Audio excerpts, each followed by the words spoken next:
कानपुर में करीब 17 महीने से एक शख्स के शव को घर में रखने वाले मामले ने न सिर्फ यूपी बल्कि पूरे देश में कोहराम मचा दिया है।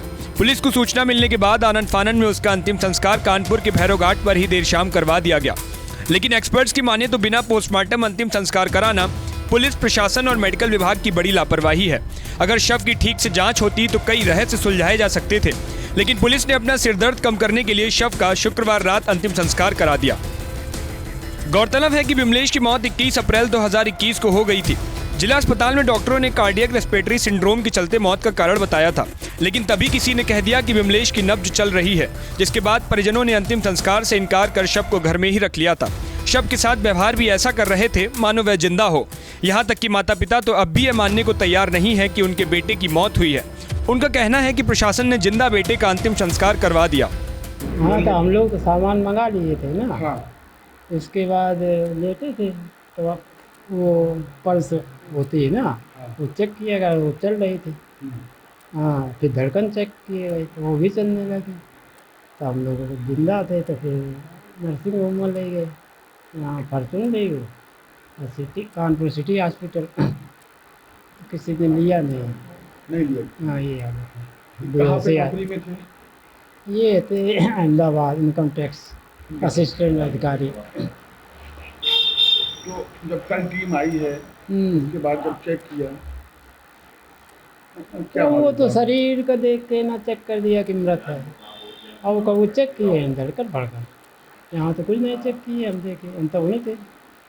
भैया धड़कन चलती थी, धड़कन चलती थी, ये भी चलता था, पहले चलता था ये, और धड़कन चलती थी। सफाई करते थे और बस यही करते थे हम।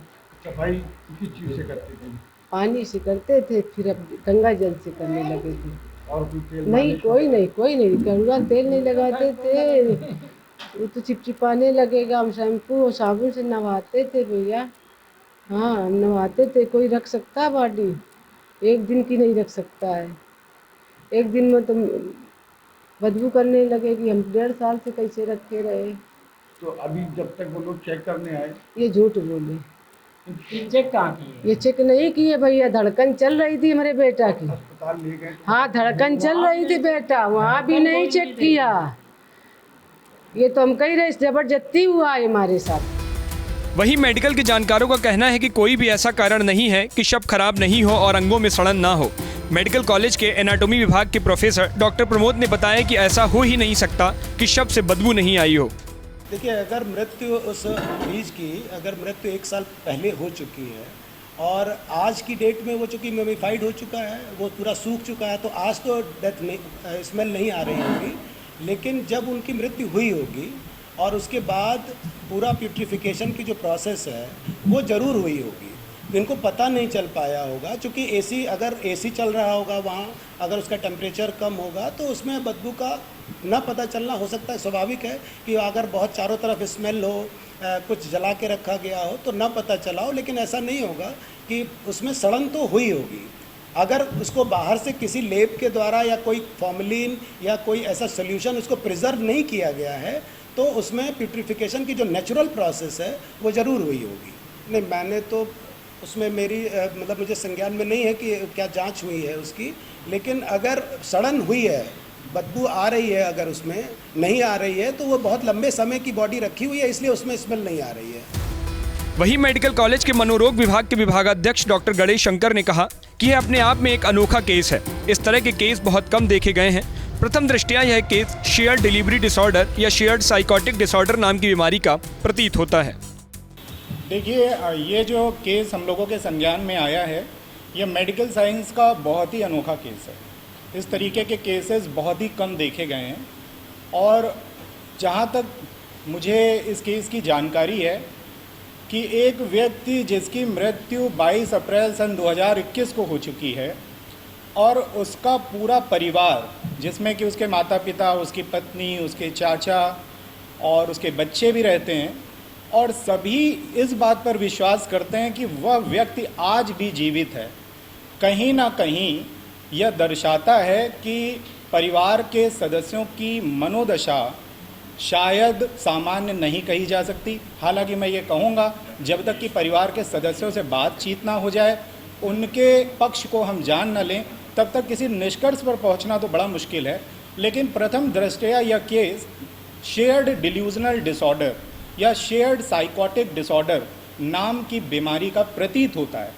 यह बड़ी अनोखी बीमारी है, बड़ा रेयर केस है, जिसमें कि परिवार का एक सदस्य अपनी मानसिक स्थिति पर नियंत्रण खो देता है और धीरे धीरे वह पूरे परिवार के सदस्यों पर अपनी मनोदशा का असर छोड़ देता है और सभी मिलकर, पूरा परिवार मिलकर ऐसी बात पर विश्वास करने लगते हैं जिसका सच्चाई से दूर दूर तक कोई नाता नहीं है। उधर कानून के जानकारों का कहना है कि वैसे कोई अपराध तो नहीं बनता, क्योंकि यह मामला अप्राकृतिक मौत की श्रेणी में आता है। लेकिन वातावरण को दूषित करने और महामारी एक्ट के तहत पुलिस चाहे तो कार्रवाई कर सकती है। हालांकि पुलिस की फॉरेंसिक टीम भी यह पता लगाने का प्रयास कर रही है कि कैसे 1.5 साल तक बॉडी को संरक्षित रखा गया। पुलिस के अधिकारी प्रथम दृष्टया इसे अंधविश्वास का मामला मान रहे हैं। कल हम लोगों ने परिवार को समझा बुझा करके वहाँ से बॉडी को निकाला। सुपर स्टेशन का सिचुएशन था, बड़ा विचित्र सुपरस्टिशियस सिचुएशन था।